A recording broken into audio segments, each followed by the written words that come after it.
வணக்கம். Welcome to Gejas kitchen. இன்றைக்கி நம்ம பார்க்க போகிற ரெசிபி மில் மேக்கர் சாதம் பார்க்க போகிறோம். ரொம்ப ஈஸியான ரெசிபிங்க இது. டக்குன்னு நம்ம எங்கேயாவது வெளியில் போயிட்டு வந்தோன்னா டக்குன்னு இந்த சாதம் ரெடி பண்ணி சாப்பிட்லாம். அதுமாதிரி லஞ்ச் பாக்ஸுக்கும் இதை கொடுத்து அனுப்பலாம்.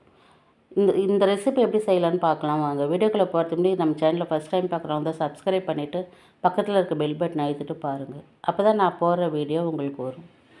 வாங்க வீடியோக்குள்ளே போகலாம். ஃபஸ்ட்டு நம்ம மில் மேக்கரை வந்து நல்லா ஒரு 3-4 நிமிஷம் நல்லா கொதிக்க வச்சு எடுத்துக்கலாம். நல்லா கொதிக்கிற தண்ணியில் ஒரு கப் அளவு நான் மில் மேக்கர் போட்டிருக்கேன். நான் போட்டிருக்க மில் மேக்கர் சின்ன சைஸு, நீங்கள் பெரிய சைஸ் மில் மேக்கர் கூட போட்டுக்கலாம். உங்களுக்கு எந்த அளவு தேவையோ அந்த அளவு பார்த்து போட்டுக்குங்க. நான் 1 டம்ளர் அரிசி தான் எடுத்துருக்கேன், அதனால் ஒரு கப் அளவு நான் போட்டிருக்கேன். இப்போ நல்லா ஒரு 4 நிமிஷம் நல்லா கொதிக்கட்டும். இப்போ அது கொதிக்கிறதுக்குள்ளே நம்ம அரிசி ஊற வச்சுக்கலாம். நான் 1 டம்ளர் சாப்பாட்டு அரிசியே தான், 1 டம்ளர் நான் புழுங்கலரிசி சாப்பாட்டு அரிசி எடுத்து ஊற வச்சு வச்சுருக்கேன். நீங்கள் பாஸ்மதி அரிசியில் கூட செய்யலாம், இந்த பச்சை அரிசியில் செய்யலாம், பாஸ்மதி அரிசியில் கூட செய்யலாம். பாருங்கள், மில் மேக்கர் நல்லா ஒரு 4 நிமிஷம் நல்லா கொதி வந்துருச்சு. இப்போ எடுத்து வடிகட்டி வச்சுருக்கிறேன். வடிகட்டி நான் பச்சை தண்ணியில் நல்லா வந்து நல்லா 2-3 தடவை அலசி எடுத்து வச்சுருக்கிறேன். இப்போ இது பிழிஞ்சு எடுத்து வச்சுக்கலாம். இப்போ இதுக்கு தேவையான இந்த வெங்காயம் நல்லா ஒரு மீடியம் சைஸ் வெங்காயம் 2, மீடியம் சைஸ் தக்காளி 2 எடுத்து வச்சுருக்கிறேன். ஒரு 3 பச்சை மிளகாய் எடுத்து வச்சுருக்கேன், கொஞ்சம் கருவேப்பிலை எடுத்து வச்சுருக்கிறேன். இதுமாரி நீல வாக்கில் எல்லாத்தையும் நறுக்கிக்கலாம். இப்போ ஸ்டவ்வில் ஒரு குக்கர் வச்சுக்கோங்க. குக்கர் காஞ்சதை ஒரு 3 ஸ்பூன் எண்ணெய் ஊற்றிக்குங்க. 3 ஸ்பூன் எண்ணெய் ஊற்றிட்டு 1 ஸ்பூன் நெய் ஊற்றிக்குங்க. நெய் வந்து ஆப்ஷன் தான், ஆனால் ஊற்றினா டேஸ்ட்டாக இருக்கும் உங்களுக்கு. பாருங்கள், ஒரு துண்டு பட்டை, ஒரு 3 லவங்கம் எடுத்து வச்சுருக்கிறேன், ஒரு பிரிஞ்சி இலை எடுத்து வச்சுருக்கிறேன்.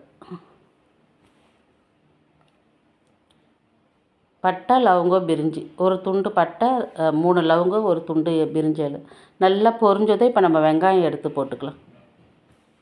பாருங்கள், வெங்காயம், பச்சை மிளகாய், கருவேப்பிலை எல்லாம் ஒன்றாவே போட்டுக்கலாம். நம்ம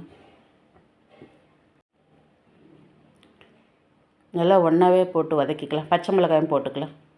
நான் 3 தான் போட்டிருக்கேன் பச்சை மிளகாய் காரத்துக்கு. நீங்கள் வந்து உங்களுக்கு எவ்வளோ காரம் தேவையோ அந்த அளவு பார்த்து போட்டுக்குங்க.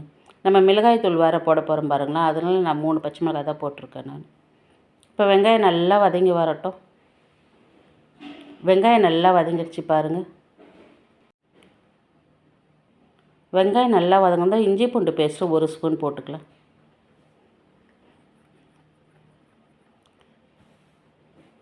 இஞ்சி பூண்டு பேஸ்ட்டும் நல்லா வதக்கிக்கலாம். பாருங்கள், நல்லா வதங்கி வந்துருச்சு பாருங்கள்.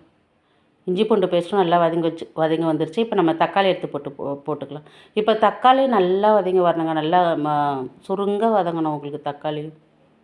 இப்போ வதங்கிறதுக்கு நீங்கள் உப்பு கூட கொஞ்சம் போட்டுக்கலாம். நல்லா சீக்கிரம் வதங்கி வரும் உங்களுக்கு. தக்காளி, வெங்காயம், தக்காளியெல்லாம் சீக்கிரம் வதங்கி வரும்.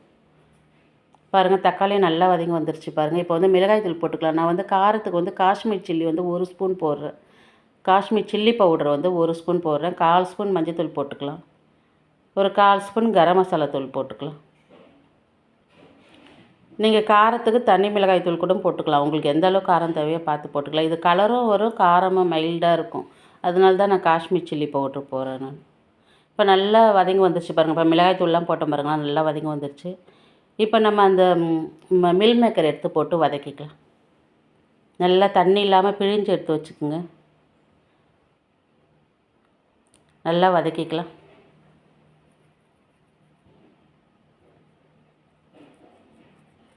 நல்லா அந்த மிளகாய்த்தூள், உப்பு, மஞ்சத்தூள்லாம் நல்லா அந்த மில் மேக்கரில் பிடிக்கணும் உங்களுக்கு.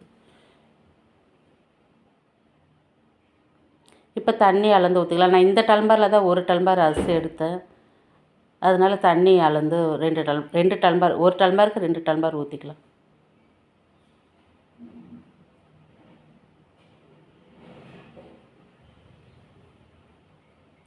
தண்ணி நல்லா கொதி வரட்டும். உப்பு போட்டிருக்கேன். நான் ஒரு 1½ ஸ்பூன் அளவு கல் உப்பு போட்டிருக்கேன். நீங்கள் உங்களுக்கு எந்த அளவு தேவையோ பார்த்து போட்டுக்கோங்க.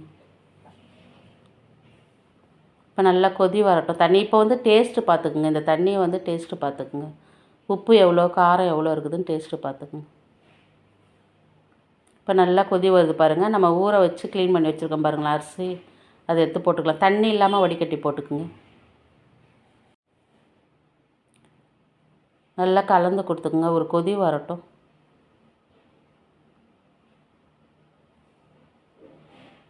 நல்லா ஒரு கொதி வந்ததும் கொத்தமல்லி இலை நல்லா ஒரு கைப்பிடி அளவு கொத்தமல்லி இலை பொடி பொடியாக கட் பண்ணி போட்டுக்குங்க. நீங்கள் புதினா இருந்ததுன்னா புதினா கூட ஒரு 4 போட்டுக்கலாம். இன்னும் நல்லா வாசனையாக இருக்கும் உங்களுக்கு. நல்லா கலந்து கொடுத்துட்டு நம்ம குக்கர் மூடி போட்டு மூடி வச்சுக்கலாம். இப்போ நல்லா கலந்து கொடுத்தாச்சு பாருங்கள். இப்போ குக்கர் மூடி போட்டு மூடி வச்சுக்கலாம். விசில் வச்சுக்கோங்க. 2 விசில் போதும். 2 விசில் வந்த உடனே ஸ்டவ்வை ஆஃப் பண்ணிவிட்டு ஒரு 10 நிமிஷம் கழித்து குக்கர் தரேங்க. சாதம் நல்லா உதிரி உதிரியாக இருக்கும் நல்லா. இப்போ 2 விசில் வந்துருச்சு. நான் 10 நிமிஷம் கழித்து குக்கர் மூடி திறக்கிறேன். எப்படி இருக்குது பாருங்கள். உதிரி உதிரியாக இருக்கும் சாதம். ஸ்டவ் பாத்திரத்துலேயே அடி பிடிக்காது சாதம்.